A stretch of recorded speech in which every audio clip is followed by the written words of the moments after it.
Greetings and welcome to the TED in Your Head podcast. I am your host, Theodore Moreno. I'm glad that you're joining me here today. If you're not watching this on YouTube, you may be wondering why I'm speaking in such a creepy voice. And the reason for that is because I'm wearing a creepy mask and a creepy hat. So let me go ahead and take this stuff off. Hello. Thanks so much for joining me today. Ted in Your Head podcast. I'm Ted, your host, certified hypnotherapist and high performance coach. And let me ask you a question. Are you going to dress up for Halloween? What are you going to be for Halloween? Do you ever wonder why we wear masks on Halloween? Why we dress up and disguise ourselves as ghosts, witches, and monsters? Well, let me take you on a trip through why we do this, okay? So, the modern holiday of Halloween has its roots in both the Celtic celebration of Samhain and the Christian holiday of All Saints' Day. So, Samhain, which is spelled Samhain, means the end of summer, and it celebrated the end of the lighter half of the year and the beginning of the darker half of the year. And as you may know, the name Halloween comes from All Hallows Even, meaning the night before All Hallows or Saints' Day. So the ancient Celts believed that the veil between this world and the other world became thin on Samhain, allowing both harmful and harmless spirits to enter into the realm of the living. Good spirits of deceased loved ones were invited in, while harmful spirits were scared off by wearing costumes and masks. But you know what's really scary? Change. Change. Now that is really scary. As a hypnotherapist, I help people change, and change is not easy. What's scary is the dark side of change.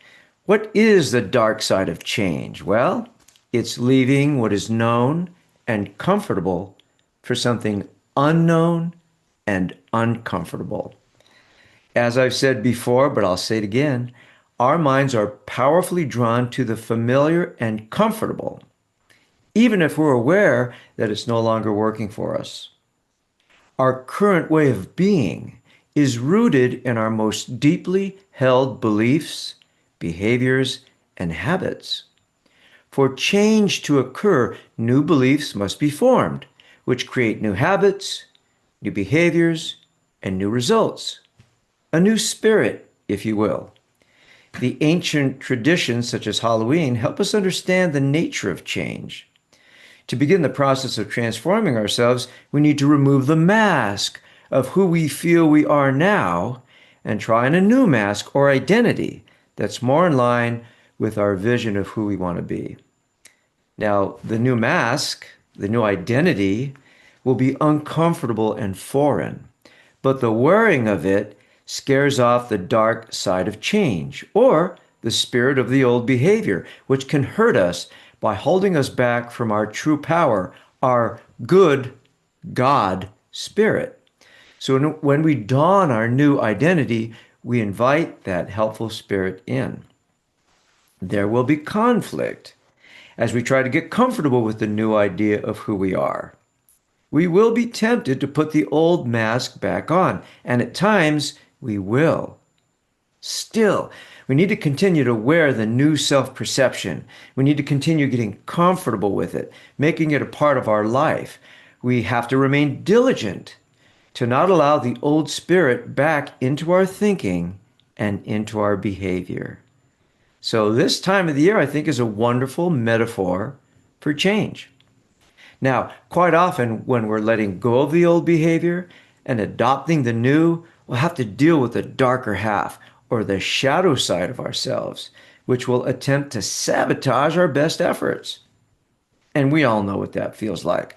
We try to do something, we try to make something happen, we try to make a positive change, and we self-sabotage. That's the spirit. That's the dark side of the old identity, which is trying to maintain itself, right? And another word for that, of course, is the ego. So you'll be challenged by the dark side of change and you will be tested. You'll think it's too hard and want to give up, regardless of what kind of change you want to make. Just ask anyone who's tried to quit smoking or lose a significant amount of weight. They'll tell you it's like there's two parts of me, one that wants health and the other that wants to destroy me. Now, the best way to scare off those nasty spirits is to be enthusiastic. Enthusiasm comes from entheos, which means the God within. So we enthusiastically keep pretending and affirming who we want to be in our language, in our thoughts, and most importantly, in our behavior. We need to continue to hold on to our highest value or highest vision of who we want to be, the new identity.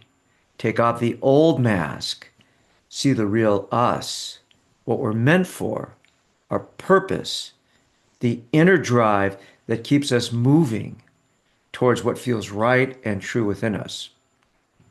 So we need to come to believe in and hold a vision of our lives that inspires us. The word inspire, in spirit, the spirit within.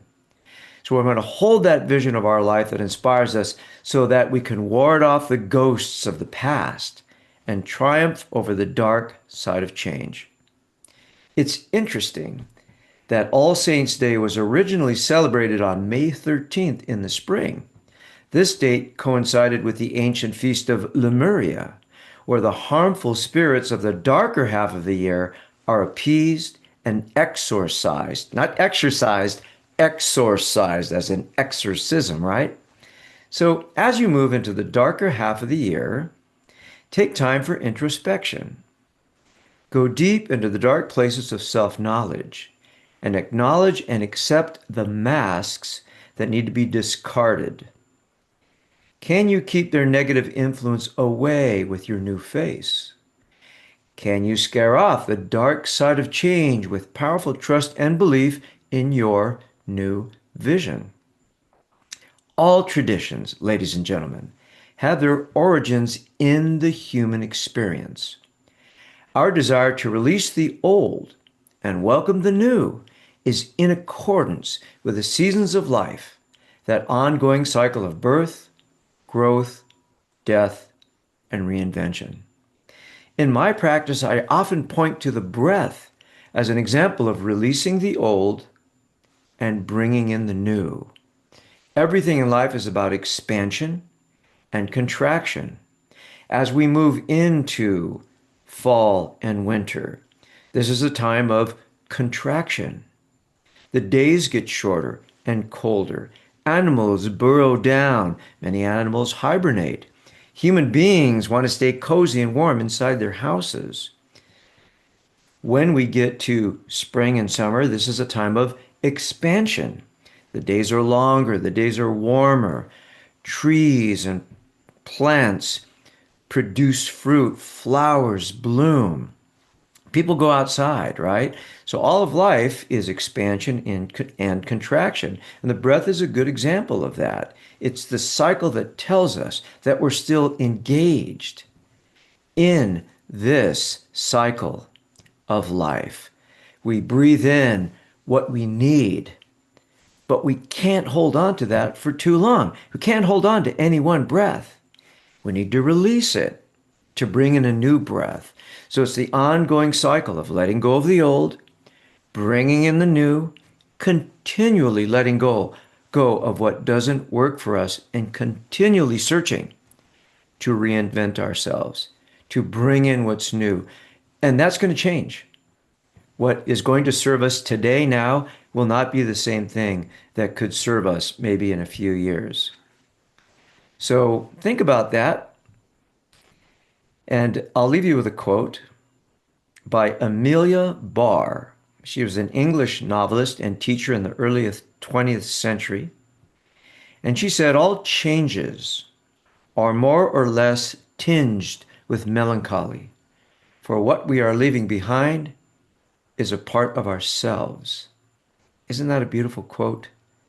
We need to let go of little parts of our ego that don't want to be released, that want to stay, right? Many of our behaviors are protective mechanisms, our fear, for instance. And letting that go is very much letting go of part of ourselves. Like any loss, we feel that sense of melancholy or sadness. And it's not uncommon to feel that when the days start getting shorter and the night starts getting longer. But we move through it, right? We surround ourselves with the people that we love, and we continue to work on transformational change. You know, the caterpillar needs to go inside the cocoon where it's dark, and it needs to go in there, and it appears like it's dead, right? But it's dormant. And when the caterpillar comes out of the cocoon, it doesn't look anything like it looked before. Now it's a completely different thing. This is the process of transformation, right? The cocoon is the contraction and the butterfly is the expansion. And that's a kind of a cliche, but it's such a wonderful image of transformation and change and the darkness and the contraction that needs to happen in order for expansion to happen. You know, one of my most popular recent podcasts was episode 484, When Calm Waters Get Rough, Navigating Life Transitions. I had so many people reach out and say, wow, you know, I'm in the middle of this transition and, you know, I'd like some help. Changes are happening so quick these days. So if you're struggling with transition and changes that are out of your control, or if these changes, if there are changes that you want to make, but you're having a hard time with the dark side of change, I invite you to request a complimentary phone consultation, or we could do it over Zoom, or we could do it in person if you're local. And the way to do that is by going to tedmoreno.com/contact. You can also DM me on Instagram at Ted A. Moreno. I'll get back to you. We'll talk. We'll see if we can work together. Okay. Thank you so much for listening. And again, you can watch this on YouTube or go to tedmoreno.com/blog to see the show notes and all the resources. So get outside, see if you can appreciate the beauty of this time of year. We'll talk soon. Bye.